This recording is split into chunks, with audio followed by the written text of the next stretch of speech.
सर्वप्रथम महाराज अजमेर की आरती की गई, जिसमें मुख्य अतिथियों का साफा बांधकर एवं माला पहनकर स्वागत किया गया। एक नजर डालते हैं अजमेर महाराज के जीवन पर। प्रसिद्ध अजमेर, जिसका प्राचीन नाम अजमेरू था, शहर बसाकर मेवाड़ की नींव रखने वाले महाराज अजमेर जी मेढ़क क्षत्रिय स्वर्णकार समाज के आदि पुरुष माने जाते हैं।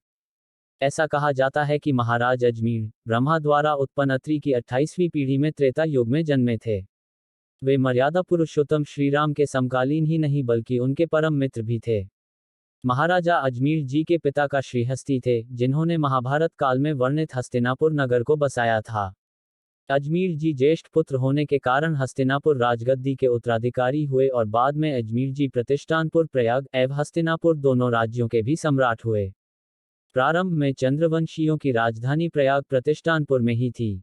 हस्तिनापुर बसाए जाने के बाद प्रमुख राज्य गद्दी हस्तिनापुर हो गई। इतिहासकारों के अनुमान के मुताबिक पू 2000 से पू 2200 वर्ष में उनका राज्यकाल रहा। ऐसा कहा जाता है कि महाराजा अजमेर देव जी धर्म कर्म में विश्वास रखते थे और उन्हें खिलौने तथा आभूषण बनाने का बेहद शौक था। अपने इसी शौक के चलते वे अनेक प्रकार के खिलौने, बर्तन और आभूषण बनाकर उन्हें अपने प्रियजनों को भेंट किया करते थे। उनके इसी शौक को उनके वंशजों ने आगे बढ़ाकर व्यवसाय के रूप में अपना लिया। तभी से वे स्वर्णकार के रूप में जाने गए और आज तक आभूषण बनाने का यह व्यवसाय उनके वंशजों द्वारा जारी है।